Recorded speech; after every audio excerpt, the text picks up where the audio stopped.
All right, cool. Hey, ladies and gentlemen, welcome to Film Hustlers. Film Hustlers. Ladies and gentlemen, welcome to Film Hustlers. Hey, in a world where films are made by hustlers. No, that's not right. We got to get Pete Sepanek. Yeah. He's the voice of God, man. He was funny. He told me a story. Pete Sepanek has been on the show twice. Yeah. He does voiceovers and he does he does like, you know, Super Bowl commercials. He does all kinds of stuff, but he's the voice, not the face. But he has such an amazing, deep, loud voice that he was telling me a story about being on an airplane. You know those planes when you know I don't know if you remember planes. You could get on a plane and if you walked upstairs, there was a bar upstairs. Have you guys heard of these? Yeah. They're seven, jumbos. Yeah. Whatever it is. Yeah, space So shuttles. he was traveling with a friend of ours who was an executive for ITV, and they were traveling in first class, and he was in coach downstairs. But my friend Sam said, "Hey, is it okay if our friend just comes up and has a drink with us?" And they were like, "Okay, fine, but just, you know, keep it quiet or whatever." Well, you know, you can't tell Pete Sepanek to keep it quiet. Yeah. So he's like, ho, ho, ho, like he's talking really loud and super bassy. Yeah. And like they had to kick him out. They're like, dude, he's got to go, man. He's like way too loud. It was no undercover right there, like on the DL. No, there's no deal. No, he could be up here, but you got to be quiet. You can't tell Pete to be quiet. He's like a fucking dinosaur. He's like a Tyrannosaurus Rex. Like knocking shit over and like blowing your hair back when he talks. The golden voice. Yeah, the golden voice. No, he is a super cool dude, super successful. He's actually an editor too. I don't know if you guys knew that. Yeah. Filmmaker. Yeah. So he does a lot of stuff, as we all do, by the way. Yeah. I do have an announcement. This is exciting for the Film Hustlers. It's Da-da-da, exciting. Yeah, da-da-da-da. it's exciting for everyone who listens.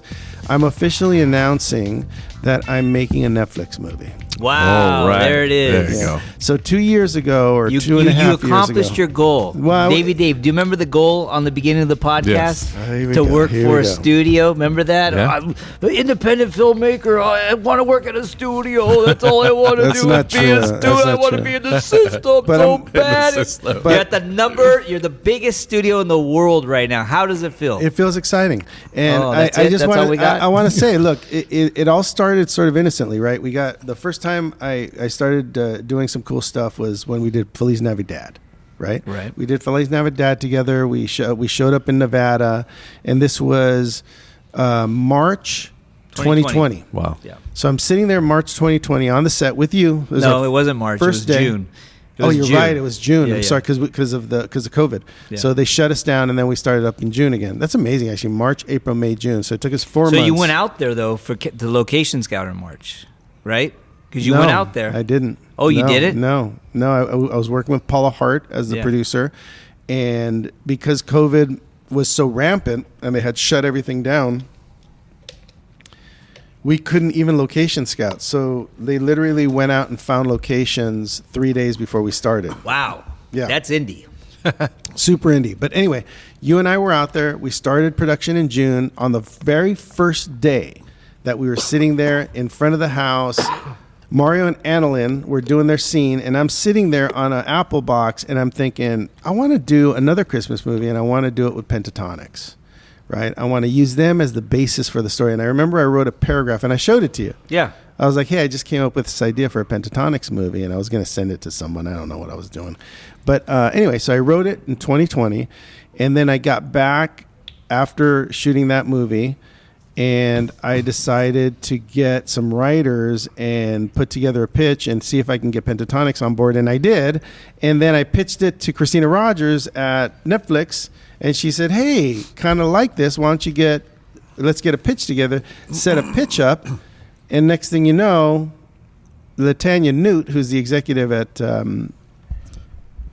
Netflix, buys the film, calls me up and said, hey, we want to develop this. And now, as of March 27th, in Toronto, we are shooting the movie. Damn. Wow. There Good. you go. We need to have Congrats, Christina man. Rogers on the show. So it's a dream come true. First of all, true. But no, it's a dream come true. I'm excited to be working on a movie that's got, more money than I've ever worked with in my life, and an amazing team at Netflix, and amazing actors, and a great director. Rusty Kundieff is directing the movie, and it's just a super exciting, well-oiled machine. Good people, and good people. David are on it. Are you on this project, David? So okay, good. I like that you take people along with you, Robert. I wanted to make the announcement. Now look, I couldn't take my crew. I'm on a first date with a lot of people, but it is going to Toronto. A lot of times studios have their pods in Toronto, people they like to work with.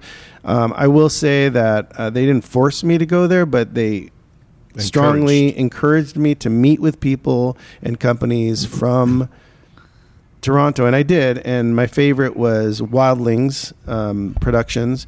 I met with Matt Code, Ashley Muir, and now Matt's executive on it, and Ashley's my line producer. And I'm not working with the people I grew up working with, you guys. But hopefully, as I do more of this kind of work, then we'll be working on stuff together, and maybe Beautiful Darkness ends up becoming a limited series for Netflix, or a feature for Netflix. There could be a lot. What we need to focus on here, Roberts, is not Pentatonics, this and that. We need to focus on Film Hustler Productions in association with Netflix. That's correct. That's right. I think it's more like Netflix in association. Yeah. Film I had Hustler it backwards. But Film Hustler Productions, we did an amazing thing by throwing our hat over the fence and raising the money for our movie. We are over budget, and the way we're taking care of that is, we're probably gonna see what we've got. We're gonna hustle, and then we're gonna hustle and probably raise a little bit more money. But it was an exciting thing to do, And I was talking to someone about it the other day, and I said, what's exciting about what we did is that I was nervous about doing it. I wasn't like 100% like comfortable with the idea of raising money on the show. I was a little like, when I raise money on my own, take you to dinner, we talk, I ask you, I call you tomorrow, there's all kinds of business that has to happen. I got, Walter Bat on the phone, all the contracts for Beautiful Darkness I did myself. Did you guys notice? Because I kept you on the emails because I wanted you to learn, right? Yeah. But did you notice I would contact people, I would get their contracts together, I would send their contracts. Yeah. I would make a mistake on the contract, then resend the contract saying like, oh, by the way, I had a typo. Here's the actual one. And I would sign them and send it to them. And that was part of the process of getting them to put in their money. Yeah. Right? Because first thing, you raise the money on the show. Second is you got to get them to transfer the money. Yeah. That's not, I mean, with Stanky, it was like he sent it immediately. Yeah. In fact, I didn't even send him a contract. I got to send him a contract. He sent it so fast, I forgot to send him a contract. Right. But he's got to get one. But everyone else, there was different people putting in money at different times. Yeah. Different amounts. Different contracts. But I had to stay in touch. And you have to stay positive. I don't know if you guys noticed, but I had to stay really positive with everybody. There was never like an accusation or you said, right? It was always sort of like, hey, here we go. And Emilio's got to get paid. And we got to buy some shoes and got to get a harness and got to get insurance. Got to get some doves, burritos. Pigeons. But people, got to get some pigeons. But people feel responsible. If you're asking people for money and they say yes, part of, getting it, look, if you're someone who earns great money and you have a big business and you've got a lot of money in the bank, it's likely you have money in different places, in stocks, wherever. And, the reason you have money is because you found a way to keep it. Yeah. Right. When someone's asking you for money, it's harder to release that money, especially if it's an unknown like a project. So luckily, everyone that we raised money for totally stepped up, got involved. Even Galvan became a producer on the project and put up money. Although, I got to say, like doing this film thing, I don't know. As we go through it, I rethink it every once in a while. And I think like maybe it would have looked as good without film, and maybe you would have had the ability to shoot a lot more things, Well, I think about the same thing because an Alexa, Galvan has an Alexa too. Like he has an Alexa. He owns it. It's his. So we wouldn't have to rent, and like it could have been, but I think at the end, I talked to Galvan. No film development. No film, none of that. No telecine transfer. Yeah. Right. But I think at the end of the day, film payment. Yes. No. $5,000 for film on a little short 5,000 just for the film. Yeah. And then the development and the telecine was 5,000. So we're at 10. Then we've got the film camera itself, which was the cheapest thing. It's funny because you needed the most insurance for the film camera because it's worth like $600,000. Oh, But shit. the rental's like $1,700. Damn. Yeah. So we're looking at just probably what would you say ballpark because I'd of say film? we're over because of the film. I think we're over 13,000 because of that So it's about 13,000. currently, and that's not finishing. Damn. But with that said, Davey Dave, I think we're going to have a kick-ass, beautiful project that people are going to go, wow, that was... And could we have done it on digital? Probably. Yeah. Would it have been as nice? Yeah. Maybe. But Well, we know what we're getting with film. Here's what I'll tell you, and this I know. And it was a short. This I know from my years and years of experience. I could have made 2 more Made in Mexicos for what we started. No. What I want to say is that I feel like, and maybe I've said it on the show before, but to do something different in film, to do something that a festival is going to say like, oh wow, or that a filmmaker magazine is going to want to write about. Right. Using an Alexa is everyone's go-to because it's less expensive. You can shoot in low light. All the positives. Yep. But to go back and do it the old school way, and to do it on film, and to develop and to really have a style, is going to open up the eyes of filmmaker magazines, Yeah. DP magazines, festivals. Yeah. Because it's something to talk about. People right? look for it. Yeah. I mean, when I did Strangers with Candy, and this was back in 2004, and we got accepted to Sundance Film Festival in 2005, the reason, and it's funny because we got accepted in a way that was so natural. Most people just wait, and you're waiting, and at the last minute you get the call. We got the call early. And the reason was because the film, it starred a bunch of great stars, but the subject matter was so unique that you weren't going to see a film like that, written like that, in a long time. So as a result of the uniqueness of the movie and the idea that there was no other film like it, as far as a comedy goes, made it very interesting to Sundance. Yeah. So if you're going to do something to get into Sundance, you can't copy another movie. You've got to do something super unique and interesting. And I think we did that. Yeah. There's a lot of work to do. It's with the editor, and we're working on post and getting it finished, and maybe getting it to the Palm Springs International That would be the Shorts first one, right? Film Festival. Yeah. Yeah. But yeah, I mean, we did something uniquely different. I think it's worth writing about and worth and with actors that are tremendous. So you answered your own question. He answered his own question, Yeah. Davey, right? He Yes. said, was it worth it? I think it was. Yes, there we go. There we go. But I do second guess it when I'm laying in bed and I wake up like in a cold sweat. 20 more Film. grand. Like, How much was it? wait, what? Well, it's funny because the film didn't cost that much at first. It was $1,200, and then the card got hit for another like $2,700, and that was all the overages that you guys were. One more take? Yeah, one more take, get one one more more. take. Hey, one more take for safety. Hey, one more take just for me. No, it was never. There was never one more take for safety or one for me. Oh, It no, was. what was It it? was more of like, Triana, Tootie, did you want to get that one? Don't we need that one? Because she was kind of like playing the script soup in that Yeah. way, and I was like, oh. She's we like, do. yeah, and she has such a. She's so sweet too. I mean, if she would have been more of like a bitch, I would have been like, no. But she's so sweet and she's so sincere. She's also a director. And she's focus pulling, so she knows, and she loved the script, and you know what I mean. She was like, I think we really need to get one more, And then I look at Galvani, he's like, yeah, we do, and I was like, all right, there we go, let's get one more. And then here you go. No, we don't need any more. That's it. I never. Moving on. I never said that, but No, you you did. got to get you got to get what you got to get. But as a producer, I don't look at being on a set as saying like, we got to hurry out of here. But what I do consider is that you, Triana, the actors, you guys would work until until you couldn't see anymore. Yeah. And that's not good for anybody. No, it's not. So that's the reality is someone eventually has to be the voice of reason and say, like, look, I know you may not have gotten this shot, but we can't keep going. Yeah. You can't keep spending money, because at the end of the day, film costs money. And then, we were at that great house at Santoro's house. That cost money. We spent another $300 because we went over 3 hours. Yeah. Which, by the way, is not bad, right? $300 bucks. Yeah. That's why I wasn't freaking out about that. Like, you guys are all free. Yeah.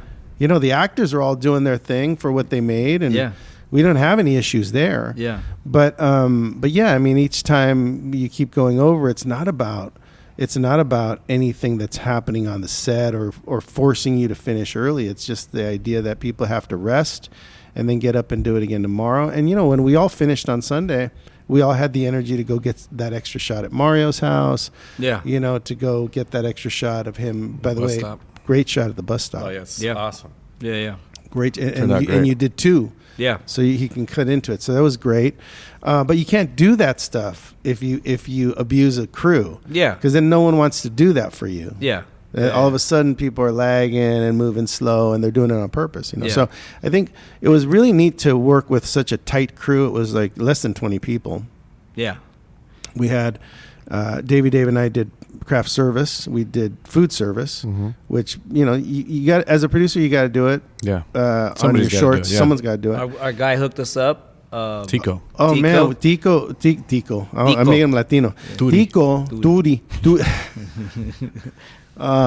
Tico took care of us. He had the ribs that one day. He had the sandwiches. What was the spot called, David? Tico's catering. Tico's Catering. Yeah, that was good stuff. And then we had the coffees in the morning. It was funny because I thought it would be easy to order ahead of time, but the problem is that they don't let you order the carafes, the buckets of coffee Yeah.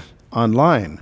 So I had to go to places because most of them online said sold out. And I was like, oh no, like when you're sitting at home going like, I got to have coffee for everybody. And it says sold out online.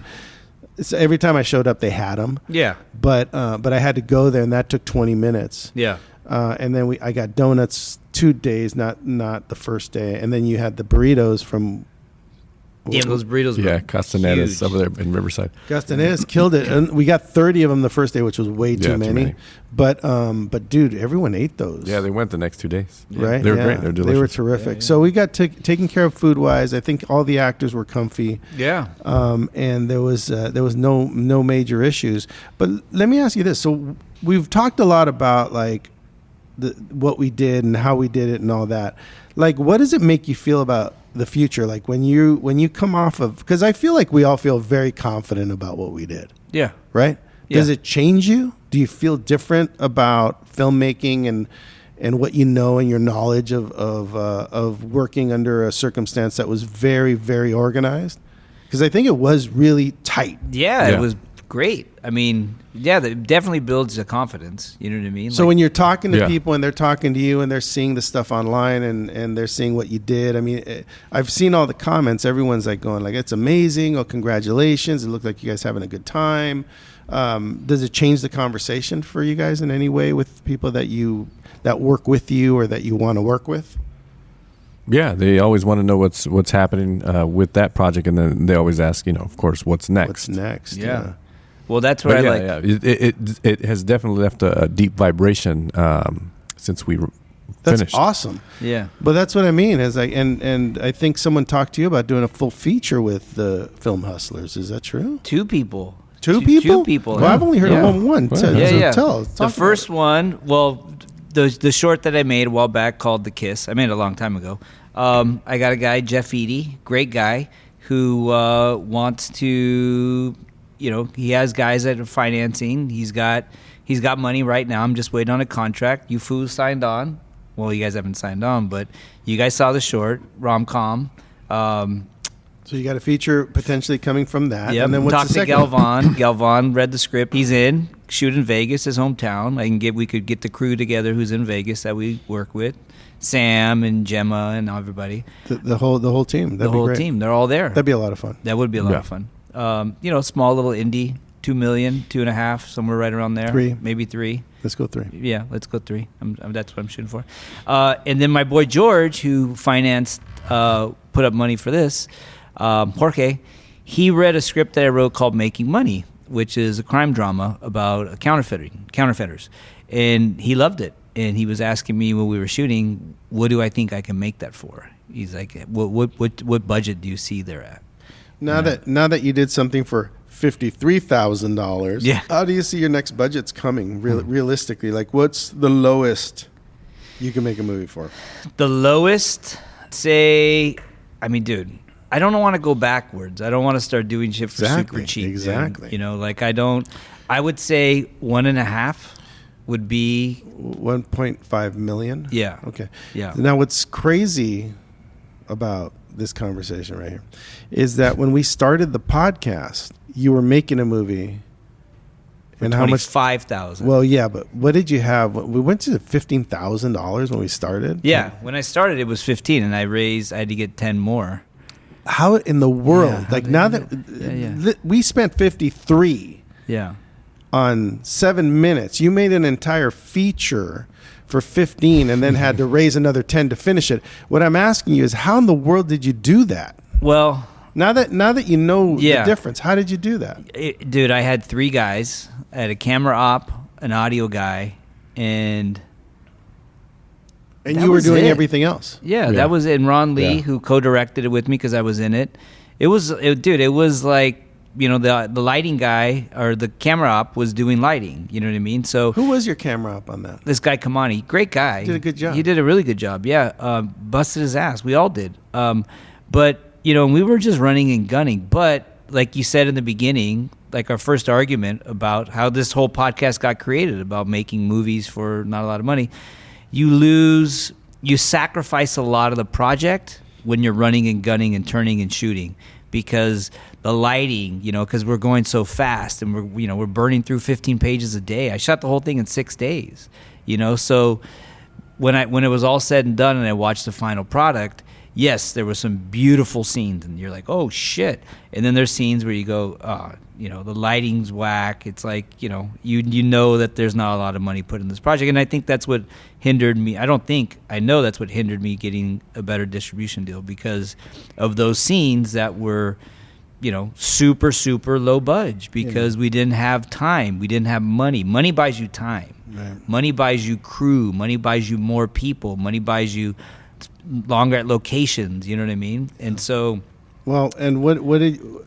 And yes, what- could you go and make a movie for not a lot of money? Of course, a lot of people do, but you're gonna have it's just gonna be a big struggle. And sometimes you have to. Sometimes you have to. And would I do it again? Of course, but I don't want to. Now that I did a movie, like a legit one, not that Made in Mexico wasn't legit, because it was. It turned out really well. People love it. It's doing really well. You know, Amazon, IMDb. It's getting great reviews. Hotel Channel. Hotel Channel. Is Yeah. it still on Hotel Channel? That's it. I think it might be. I'm Oh, not cool. sure. But it's doing well. But my point is like, after doing Beautiful Darkness and being on set with somebody in every department, like, you know, on Made in Mexico, there was no art department. Like, it was me running to my car to get a gun.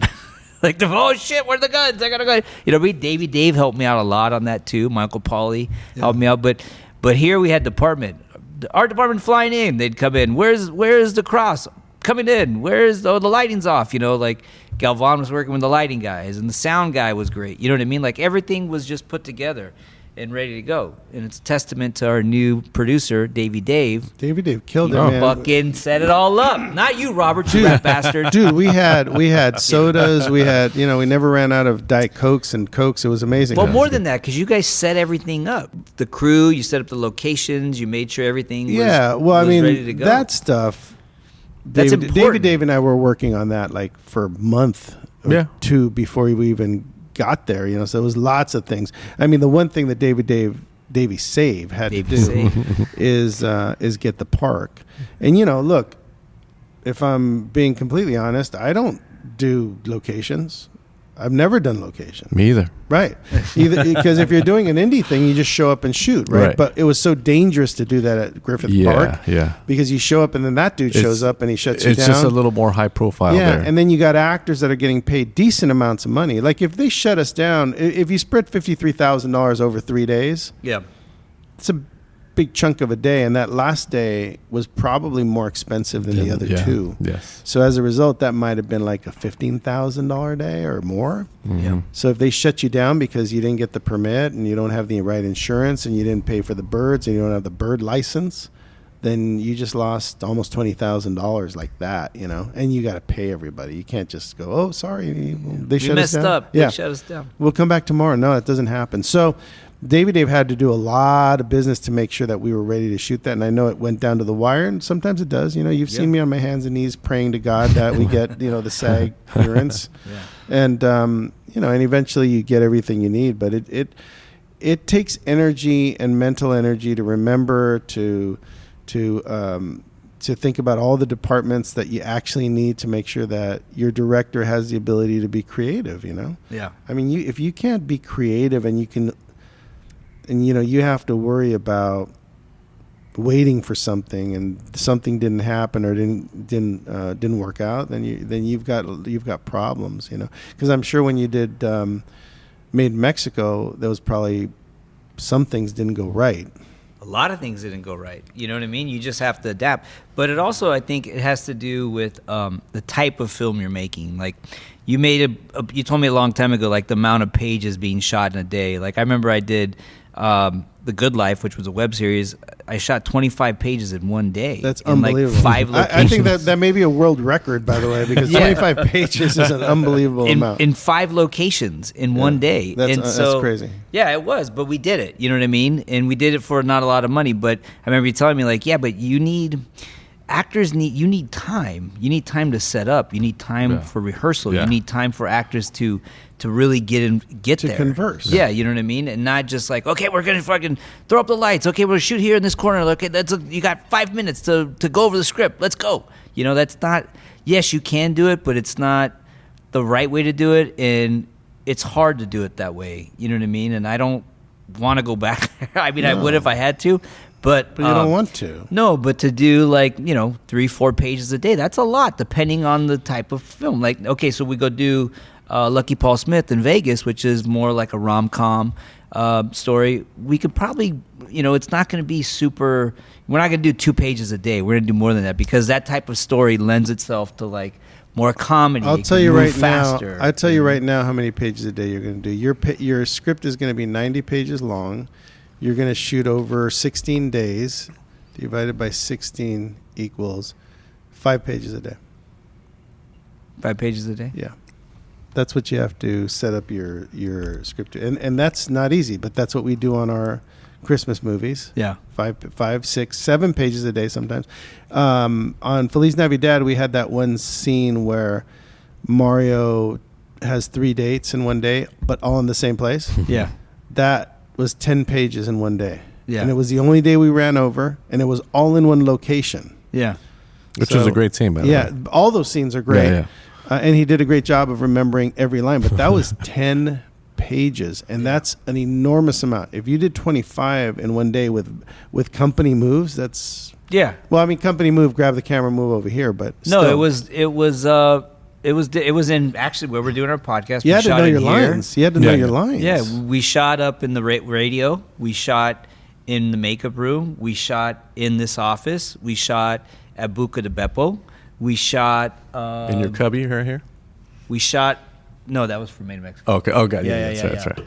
So, but we did have to. We actually drove a couple places too. What movie was that? It was a web series I did called The Good Life. Oh, okay. Yeah, you can get that on YouTube. But no, I don't want to go backwards. So, like, to answer your question, 1.5 would be like the lowest, depending on the type of film I'm going to do. Like, you know what I mean? It'd have to be like a comedy that lends itself that I could move quickly with it. Because comedies, I feel like you could move fast because I would even fun. say if you have 1.5, that you should cut your script down to even 85, 84 pages. And then let stuff breathe. Get a bunch of exteriors to extend that movie to 90 minutes. Yeah. But having less pages is going to give you a little bit of freedom, Yeah. to really do something great. You know what's interesting on Makes sense. Beautiful Darkness is, like, I overwrite. I know I do. I know that. I overwrite. But directing those guys and going through the script, I'm fucking looking at, like, all the all the writing that's in there, like the setups, and I'm like, I don't need this. Why is this in? You know what I mean? I just need the dialogue, just the fucking dialogue. I overwrite, and I'm like directing in my script. Right. You know what I mean? Which you don't need because the actors direct them. The story tells itself if the script is written right. Like, you don't need to say, you know, oh, his eyes widen and he steps back. No, based off of what the actor said before that, he's going to react to what's said. So eyes are going to widen, he's going to step back anyways if someone's coming close to him. You know what I mean? Yeah. You don't need to fill the pages with a bunch of crap. And I do that. And I still do it. And I'm going to probably continue to do it. But I do want to say, extrememusic.com, which is where you work a lot, where Davey Day works a lot, where I do a lot of my work. Yeah. And what I mean by work is we pick our music there, we put it into our movies. What I like about extrememusic.com is that you're able to go to their site, pick your songs, whatever genre they are, and move them into your movie. And then when you're done, you just create a cue sheet, and you're able to get a really good deal from Russ Emanuel over Extreme Music. He's our guy. Russ is our guy. Well, he supports our show, but we also, part of the reason we are in business with Russ and extrememusic.com is because we actually use them.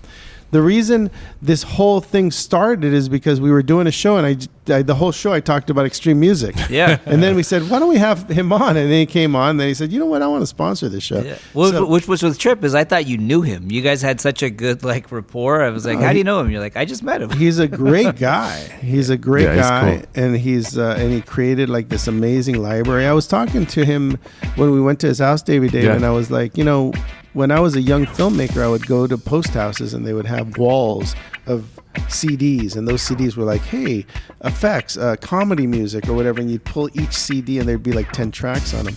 Now you can go to his website, it's the same thing, extrememusic.com, which has like also the Sony library in it, and you've got like thousands, maybe hundreds of thousands of different types of songs. I mean, I can spend hours searching songs. What I like about it is that you can click on a song and just listen to songs quickly, and if you like them, you put them in your little folder, and then you come back and you work from that folder. I did it when I was working on Top Model in Mexico's Next Top Model. I picked all of the music for that TV show, and I just would put like runway songs into a folder, and there'd be like 30 songs in there, and I'd give that folder to the editor, and he'd start, going through each song and working it into a show, and it was easy to use, reasonably priced. All of the Christmas music I do for our movies, all extrememusic.com, except for the stuff that's composed. Yeah.